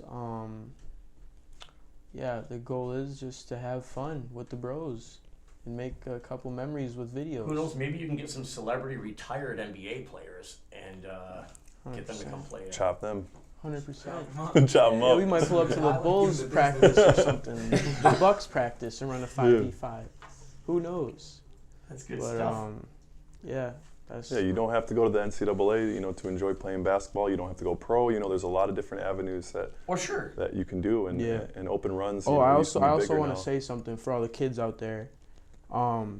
Just because I didn't go to college doesn't mean you guys aren't going to college. I had a couple opportunities that not a lot of people get. So your guys' goal should to go to college and get the education. I know before I said I like to learn stuff in real life, but that's not the case for everybody. You know, so if you guys want to go play college basketball, go play tennis and basketball, or tennis in college, golf in college, whatever it is, football, baseball, go and chase the dream. And maybe some opportunities will come up for you like they did for me, maybe not. Go to college and get the education. Right. Good stuff. That's what I'm preaching though, because if the opportunities didn't come up for me, I'd still be going to college, 100%. And you were college ready. You had Yeah. grades. You Yeah. had you did everything you needed to do to get yourself to college. Yeah. And that was what happened. And you know, I remember telling my kids this is they said, "Well, I want options." I'm like, the harder you work now, the more options you'll have later. Yeah. Oh, you yeah. worked so hard that you had options. Yeah. We talked about being the same work ethic. I'm sure you worked hard in the classroom as well, obviously, or you wouldn't be getting opportunities at some of these bigger, at some of these bigger schools that you did. Mm-hmm. What's I'm gonna have to take a deep breath here. Wow, you got me quiet. Yeah. So we're just keeping it rolling, Ralph. Rolling with Ralph. Rolling with Rolling Ralph. with that's a whole other series. Yeah. Where we Is roll, it? yeah, because I got a second series where we roll in the car and we sing and we do crazy shit. We're gonna get the 5v5 squad in a van and sing. Yeah, I'll Yeah. get a van. Oh, and You could drive us to the gym. We'll sing on the way there. It's like carpool karaoke kind of. We just get in there and we sing. So that would be a lot of fun. You know what else would be cool? I'm just spitballing out here. But imagine if you took each of the 5 people and you said, okay, we're gonna go out to playgrounds and we're gonna draft kids, like just a one-day draft, and we're gonna see who ends up having the best squad of kids. Yeah, Like, I think like find and a- one find did a- that. Like do it. Dope. Do like brackets. Yep. So you need 6, obviously. So Or we you could do like pull up to random courts and do kids tournaments where all their homies make a squad and Right. they put their squad in when they do. Yeah. Some money We for usually them. just say Yeah. anybody wants to play in this tournament, you have to be doing this age and this age and show up. Yeah. And then you take, and now you guys have a competition who can draft and coach the best team just based on how these kids look. Yeah. You don't know anything about them. Hey Yeah, Ralph, great would you visibility. ever play a 1v1 video? With you, Yeah. you would kick my ass, but I would do it. Yeah. Dude, that'd We'll be- find a way to get you some points to start out with. You know, Oh, we could. Yeah. Yeah, we Well, could. not gonna I start tell off you, 0-0. You give me 2 points for every difference between us in height. That's a deal. You won. You won. Game over. Well, we don't know how much we're playing up to. 100. Yeah. 100. if it's over like 21, I guess we're playing to 50 because Well, exactly. We'll have to. Yeah, every inch I get a point, or maybe a point for the. I mean you're having me on your show, I gotta have you on my show. I would love to do that, man. That would be. Even if it's not 1v1, we'll figure something out. I'll, Yeah. Or you Listen, get your I 5. You get a 5. I will do Yeah. anything. Yeah. I just went under Yeah. hypnosis this morning on my show. I plan on getting a tattoo on my show. I mean, I want to go out and bring the camera with me and experience stuff that maybe I haven't experienced before and take people along for the ride. Yeah. That's People can that's- learn from that. People can learn from it. It's a fun experience. Yeah, give me like about 72 hours to practice and get in shape because I'm 46. So We can I get might you in be- shape. We can get you in shape. Yeah, maybe what we can do is we could have Dave get me in shape for a couple of weeks and we can do like a before and after Oh yeah. Yeah. and see if I can we'll have like a baseline. I'll play. We'll set a handicap based on how bad you beat my ass, and then we'll come back 90 days later Yep. at however many points you beat me by. You gotta spot me by them, unless obviously if it's 10-0, I don't know what we're gonna do then. Every point you score is $100. $100 Yeah. to our charity of choice. Yes. All right, that's fun. That's fun. We could definitely do that. Yeah. Wow, it's amazing how minds just come together, and that's one of the things that you talked about, manifesting things in your mind and making them happen. I'm going to challenge you now to some things that I think will help you further your own education as a human being, not your education as in getting a degree. Okay. There's a book called Think and Grow Rich. Already got it. Got it. Perfect. It talks about the Mastermind Alliance. Yes. We're masterminding right now. We're doing it in front of people. Yep. Really, really important. There is The Secret, which I'm sure you've already read or watched, which is basically the more modern version of that. Mm-hmm. And I can talk about financial education. Robert Kiyosaki wrote the book Rich Dad, Poor Dad. I don't know if you've read that, but No. that talks about how to create cash flow for yourself. Mm-hmm. And these are all things not only should you master, but by mastering it, you can teach that to other people out there. One of the biggest challenges with our education system is it does nothing to give people a financial education. It basically teaches people how to just get along and stay in the rat race, how to get a job, be productive, trade dollars for hours. Yeah, live the regular lifestyle. Live the regular lifestyle, and It's anybody who like- wants to break out of that can. It's just a matter of first you have to believe it and go after it, Yeah. but it gives Yeah, you strategies for some doing people that. are stuck, dude. They I Stuck don't in know, the system. I feel bad. It's like a system. It's like all these people grow up to live a regular human lifestyle where you go to college, get your little education, you're in debt right out of college. Yep. You're not getting paid that much right out of college unless it's some whatever. And the Yeah. tuition and the student loan debt is a scam. Yeah. I Yeah. truly believe that. You have doctors that are in debt 10 years after finishing med school. It's not what you think it is when you're growing up. You know, you look at some of these people, and you think you're going to make a certain amount of money. You come out. You know, even I got a college education, and I thought there would be all these avenues that would be open for me because I got the education, and there isn't. You know, you can work your butt off and still have limited opportunities. That's why you got to have faith. You really have to have self-belief, and that's one of the things I see with these three athletes here is they really do believe in themselves, and it's taken them places that other people can't go. But it's part belief and then part work. It's not one thing. It's a bunch of things that go into it. I believe I can score a basket. Yeah, Against I believe you can too. Yeah. Yeah. Might need Maybe, help. maybe might just throw one up. Might there and just it injure 'em. drop. That's cool, but then you have to wrestle me. We could do that. That'd be funny as hell. I know you know how to wrestle though. I You don't gotta know wear. how to I wrestle. know you gotta wear a singlet and everything. Yeah. Although, Frankie I Garcia. know Frankie very well. He had that little mat room in his house back when we were like really good friends. Yeah. We still really are good friends. But He's coaching at Tremper now. He's one of yeah, the assistant coaches. yeah, that's what he told me. That's awesome. Frankie, we mentioned you. You got to watch this now and tell everybody you're on it. Shout out to my boy Frank. Yeah, so shout out to my boy Frank.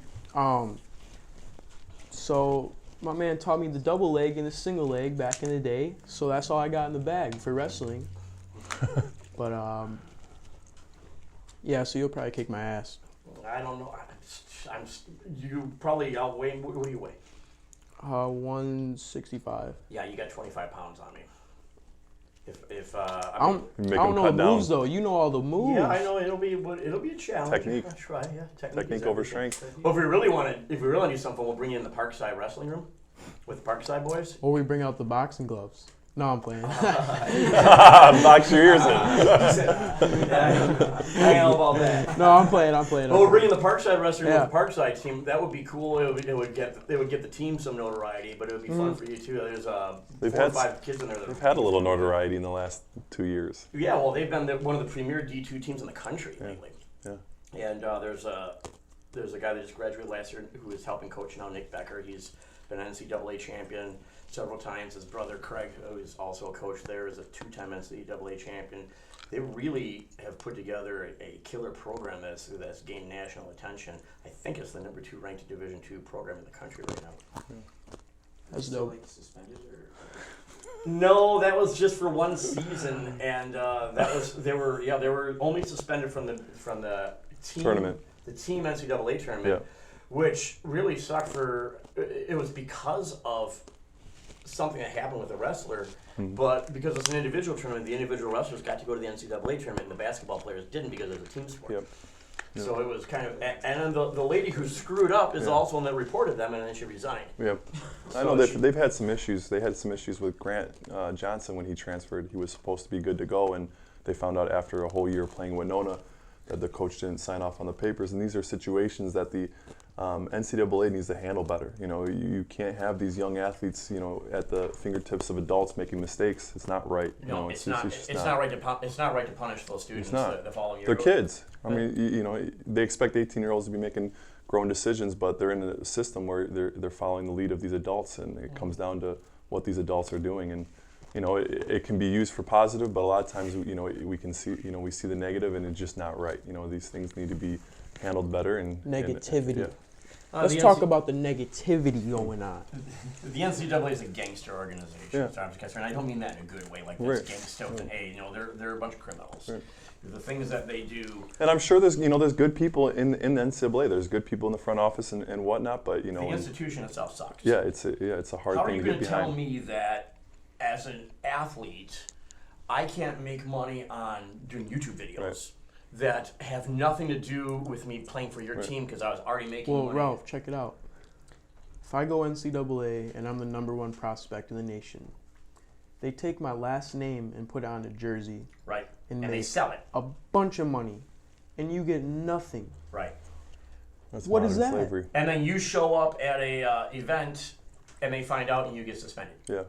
Somebody got in trouble for somebody selling T-shirts with their name on it, and they didn't even know that person was selling T-shirts with their name on it. Who was it, Marvin Bagley? I think it was. Yeah, I think it was. Like a Marvin private Bagley. third party sold Yeah, like t-shirts somebody with he your didn't even know was selling the T-shirts, and he got in trouble for that. And it's that kind of stuff that the NCAA has to handle better. There's no review process Yeah. with the NCAA at all right now. They just have free reign to Yeah. do whatever they want to They're whomever just they making want. billions of dollars. Making billions of dollars off of institutions that are already funded by the taxpayers. Mm-hmm.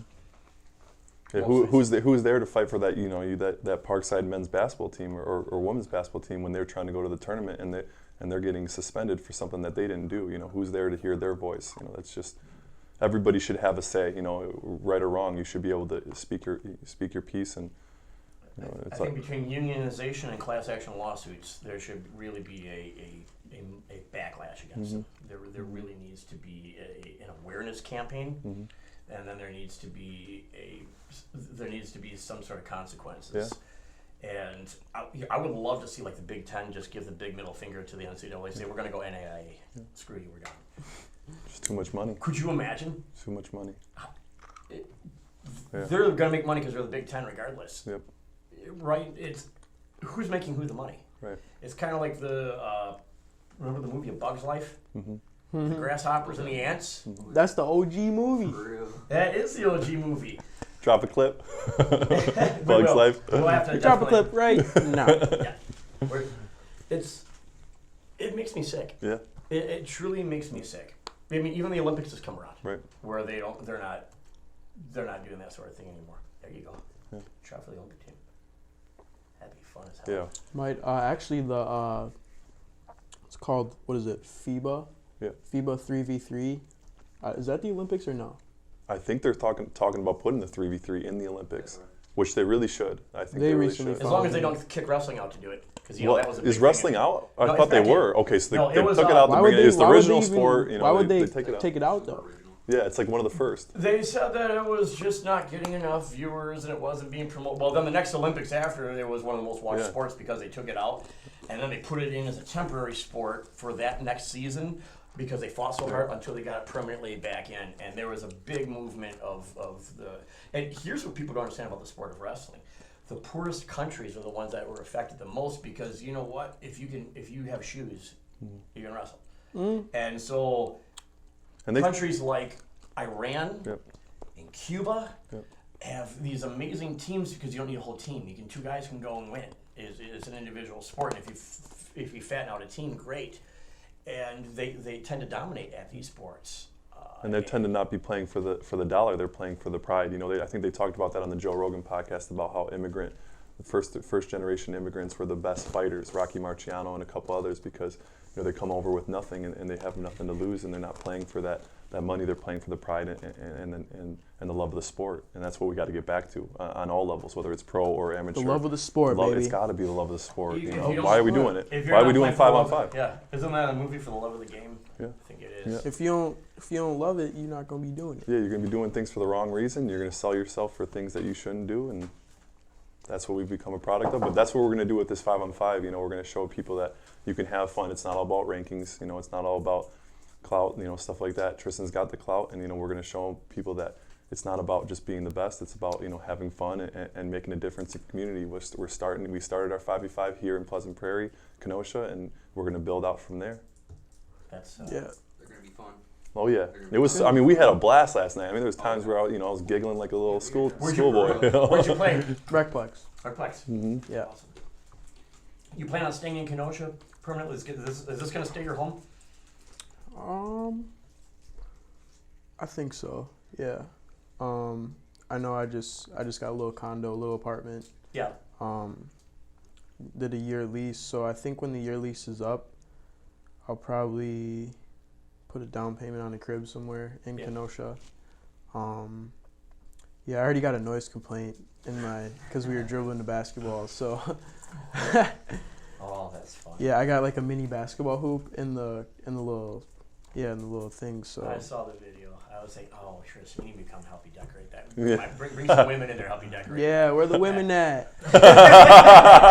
Hey, that could be a whole video as you bring women in to decorate your crib. Dude, if you guys, man, I might throw you guys a 20 or 100. Come on through. Help decorate the crib, man. That could be a thing. You could just say, hey, we're gonna have a contest. Whoever gives me the best concept, I'm gonna let you come on my show and decorate. Best my layout. place. We got the best layout. Yeah.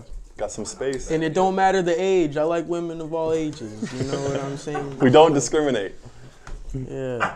We are 18 and up. actually 18 and up. 18 and up. 18 and up. Not all No R. ages. Kelly going on. No. Yeah, not all ages. My bad. 18 and up, please. Let's keep it clean, man. Oh, that's funny. That's funny. But over like like 45 or 50 for you, it's okay. Depends. Would you date a girl if she was hot but she was 50? It depends, dog. Like, There was love there. it depends how she look, man. But it really depends on her personality too, though. You know what I'm saying? The energy. Because Tristan's not shallow. Yeah, I ain't just talking no girl just because she looks good, or if I'm gonna date a girl, man, she gotta have the personality with her. She gotta understand what I'm going through, and she gotta be supporting me the whole way. You know what I'm saying? Yeah. I can't have no girl that just wants me for the money. Like, what is that? So You you feel me? So you need to find a girl with her own money then, huh? Not necessarily. Not necessarily. Well, shit, maybe there was a girl before the fame that was here that I knew was there. Who knows? Yeah.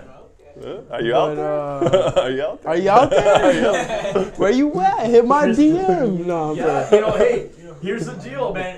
When you're commenting on this, just put hashtag I want a date with Tristan on my video here. And We'll make a YouTube series, a date with T. Jass. Blind dates. Like a Blind bachelor. dates. Yeah. I'll take you wherever Like you a want to YouTube go. bachelor. Speed dating Yep. almost. We could fly to France. Let's get it. Come on. You Let's know take what's it- going to happen now. You're going to have a bunch of girls like trying Let's to line take up it. and Let's take a It's trip. already happening. It's Yeah. already happening. I'll bet fly to France. That would be. Let's go to France. Let's take a little vacay. Kick it for the We'll weekend. come shoot that. Seriously. Yeah. Come through, man. We'll book the flights. We'll get a sponsor. Can't shoot everything. Well, who says? Right. Oh, you just have, YouTube you shoot the Premium. door closing and the door opening back. There you go. You don't have to shoot us behind closed doors. But I mean, look at what they put on The Bachelor. We could Yeah. do like a Bachelor episode, like Tristan Jass, Bachelor Jass edition. Man, I don't know, man. I'm pretty ugly, Ralph. Yeah. It's 2019 and I I'm know you got still that- ugly, man. I know you got that I'm pale, pasty white still skin and ugly. that mop on your head. What's up with that? Nah, man. Got the little perm going. Shout out to my mom. Shout out Did your Quinita. mom really do that for you, or is it? Yeah, my mom. She used to be a hairstylist. She actually didn't go to college after high school. She went to beauty school. Yeah. So she knows how to cut hair and everything. So yeah, she always permed my grandma's hair, and I was like, yo, let's try it. So we did it. We did it, Ralph. We did it. Different.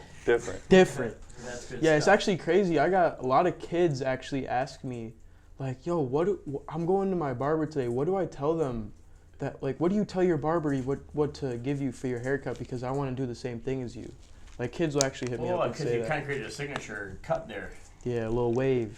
We saw a kid last night that we know, the local kid, little Who? hooper, and Elijah, and he didn't have the haircut, but last night he had the exact same haircut, Well, curl and everything. I've He had didn't the even full have beard for the last couple of years. I mostly Yeah. had this goatee for like all Man, through my. my thing be growing like crazy because my dad, you know my dad, Jeff Jass. Oh yeah. Jeff. What's Dude. up, Jeff? Shout out Jeff, where my dog? He should have been on here today.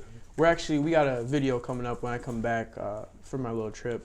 Yeah. We're gonna play 1v1, my dad. So that should be a funny video. Everywhere I go, people ask me, "When are you playing your dad part 2? Everywhere. You said you were gonna play him again months ago. Yeah. What happened?" It's my dad, man. It might be the most requested video. Dude, like Challenge your dad to wheelchair basketball. That's actually not a bad idea. we should make a wheelchair basketball video. Donate some money. Donate the money, Donate the special money. Olympics. Yep. Yeah. Let's donate some Yep. Oh, that's There we go. Yeah, we got a lot of Keep it ideas. rolling. that's hot, man. Yeah. Yeah, that's cool. But That's good yeah, stuff. shout out to Jeff. But yeah, Jeff. I'm hairy because of him. Yeah. That dude is hairy. And I'm You got a dude, coat. He's like Jeff You the got a Yeti. coat on him. Jeff the Yeti. Jeff Yeti. Jeff Yeti Jazz. Nah. Gotta shave. Like, if I don't shave, this thing just keeps going, man. We used to dog on each other in the military. We'd always make fun of each other's moms. And it'd be like, dude, you're not gonna recognize your mom when you get back to the States. I shaved her back. And we would just. Get real with Ralph. You know what I'm saying? Oh yeah, if you want to get real, stay in an open bay dorm with 50 other guys in boot camp, or No, thank you. GG's in the sweaty, chat. all you smell is like sweaty feet at night when you're going to sleep, and ass, because kind of like on the way in here, you know, when we did the bird box thing, you know, just sorry about that. Just Yeah. had to do it. Nah, that smelled horrible, man. Well, I had to make sure that I leg you in proper, so that was. Oh, I didn't know what was going on. I hopped out the car. Ralph was like, "Put him on, put him on, put the." I was like, "What?" Hurry up! Close your eyes! Close your eyes! You're gonna die! Yeah, Don't look at the light. I didn't know what was going on. It was fun though. Yeah. It was It's fun. Yeah. It's fun, man. Go on a date with So, Sandra do you Bullock. sing? Can you sing anything? Can I Can sing? you sing? No, I don't sing. Couple bars. You can spit some rhymes, all right? Couple yeah. bars. Oh yeah. You can spit some rhymes, all right? Oh, That's what I yeah. heard. Oh man, that was a throwback Thursday, man. We need a freestyle beat. We need a freestyle beat so we can have you do something. Yeah. That's, Here, Ralph, you got any bars for me right now? Any bars? Like, Yeah. To play? No.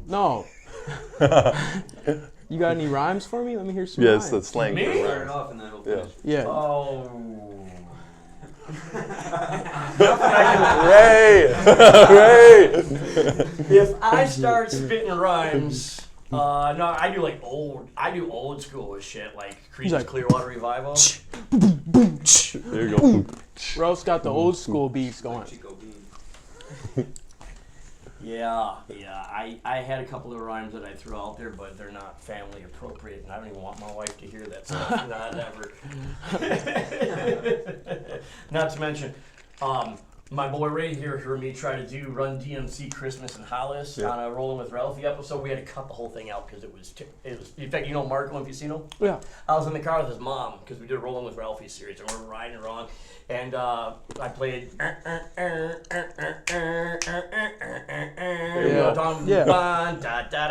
It was December 24th when I was sat at the park when I seen this man chilling with his dog in the park. I approached him very slowly with my hat full of fear, looked at his dog. Oh my God, a little reindeer! But then I was in because the man had a beard, a bag full of goodies. 12 o'clock at mid. I turned my head a second and the man was gone. But he must have left his wallet smacked down on the lawn. So I picked it up and I took it apart. Looked at the license and the code said Santa Claus. $1 million and a couple hundreds of G's. Enough to buy a sport of magic car with ease. But I'll never steal from Santa because that ain't right. So I was going home to mail it back to him that night. But when I got home I bugged because under the tree was a letter from Santa that it goes to me. That's it. Hey! That is the Oh, it's live. It's live. That's know. real. That's real with Ralph, Ralph. you just went Real rhymes with crazy. Ralph. That Real is rhymes. the only thing that I can do besides go home and wash out your beaver. That's the other one that I do. I don't think that and Santa Claus should be in the same paragraph. Keep it real with Ralph. Yep. Keep it real with Ralph, baby. Oh man, that is it. That is the only thing I ever tried to rap. Yeah. And that was because it was a Christmas song. Do it well.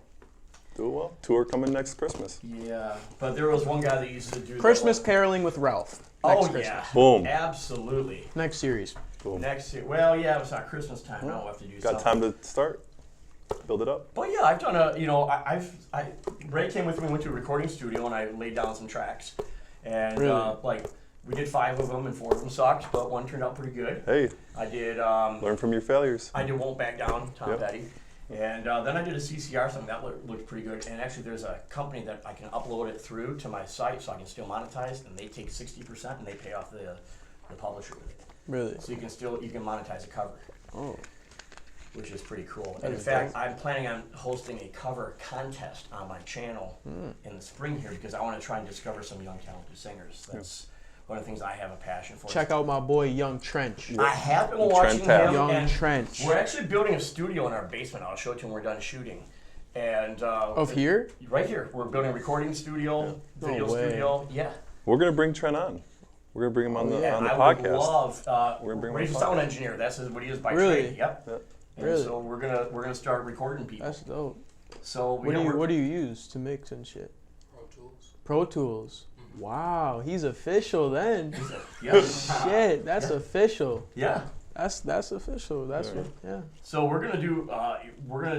As a matter of fact, the Performing Arts Studio is renting the rest of the basement where they're teaching piano lessons and dance lessons and theater and stuff like that. That's dope. It's awesome. And then we got the one room that we're keeping as a studio down there. And so when someone's got some talent and they don't have anybody to record it, and we think that they've got something, we'll record it for free as long as they let us put it on our channel and they share it as opposed to putting it on their own.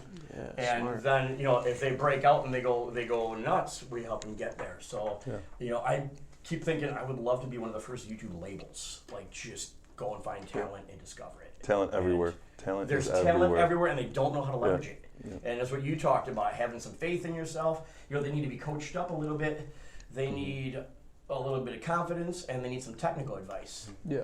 And And then, maybe okay with failing a couple times, maybe even a couple hundred. You got to times. be okay with failing. Oh, fail so If you're much. not okay with failing over and over and over and over and over and over until you get it right, you will not be successful. Absolutely. You will learn not be more from your successful. failures. Absolutely. I thought I want to make a meme or something where it says the greatest teacher in the world, and it has a picture of Yoda, but it says my name is failure. Yeah.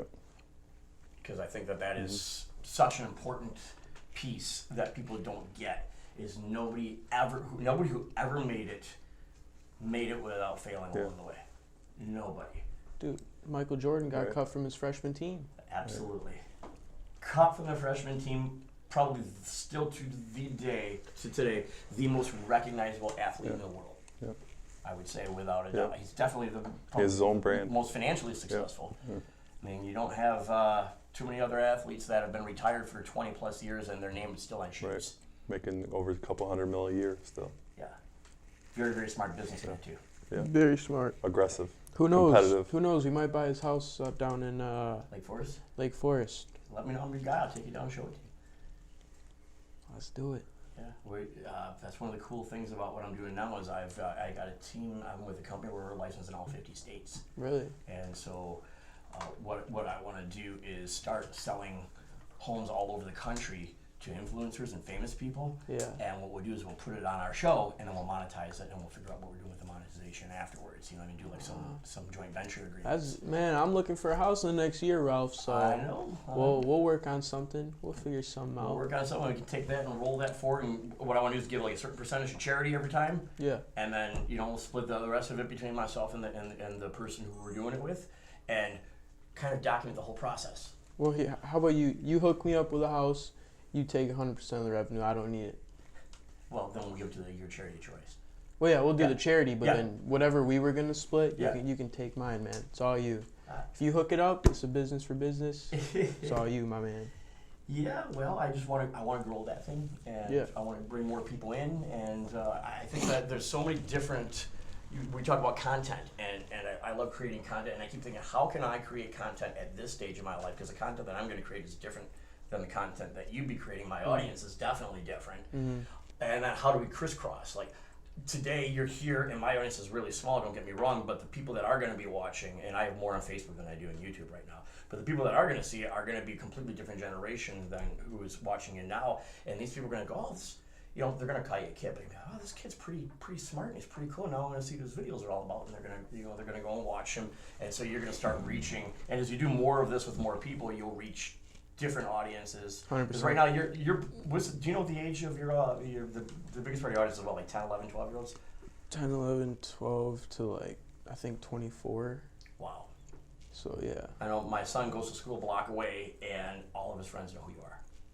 Yeah, it's wild. When dude. he told them that he was on that Grabzilla challenge with you, they said no way, and he showed them on all of his friends. Think that that's the coolest. Yeah, thing, 'cause well, you we stand were in the at. I took my dad, my brother, and my older brother, and my little brother to a Harlem Globetrotters game, and dude, there was just a line of kids all the way up to the second, story in the United Center, Chicago. There was just a line of people to take pictures and autographs with me. That's awesome. But no, I'm not saying that to show off. It's just crazy how far it's been. It's got to be overwhelming, but you seem to be handling it it well. It is overwhelming, but I also want to give back to the people who are supporting me at the end of the day, because without them, I wouldn't be anything. So if a bunch of kids want to take a picture and I got to be late to something, I'm going to be late to it because I respect everybody that supports me. That's cool. Yeah. That's very cool. Yeah. Well, I'm glad you guys got a chance to get on here and talk. Yeah, it was awesome, I Ralph. can't imagine any other subjects we can cover, so we'll have to. But I definitely want to come back as you're traveling around the world. Yeah. What I would love is to do a Skype call once in a while. Dude, and of you course. tell us what's up. FaceTime me, man. You tell us what's up, and we can put that out there. I think that people will eat that up. And if like I told you when I text you, if it's 4 a.m. because you're busy, you let me know. I'll get up and make it work because you definitely got the busier schedule. Yeah. I've got 6 kids, and you still got a busier schedule than me. I don't even know how that's possible. Okay. But it is. Yeah, man. That's a lot of kids. Thanks for having us on here, Ralph. Thank you for being on. Dude. Thank you guys. And for those of you watching at home, if you have not watched Tristan's videos, I'm going to put all of his links to his channel for his YouTube and his Instagram. Is there anything else besides YouTube and Instagram? Twitter. We'll make sure that we put all 3. Yeah. Anything else? Facebook? Facebook. Yeah. Facebook. We'll make sure that we have all of those up there for you. And you can follow Tristan's journey as he continues to grow and learn and develop as a personality and a force for good here in the world and in our local community, which we're very proud of the fact that you keep coming back to the local community. And if anybody has if anybody wants to know what's going on, has any questions about social media influencing or what to do, please send me a DM, send me a private message.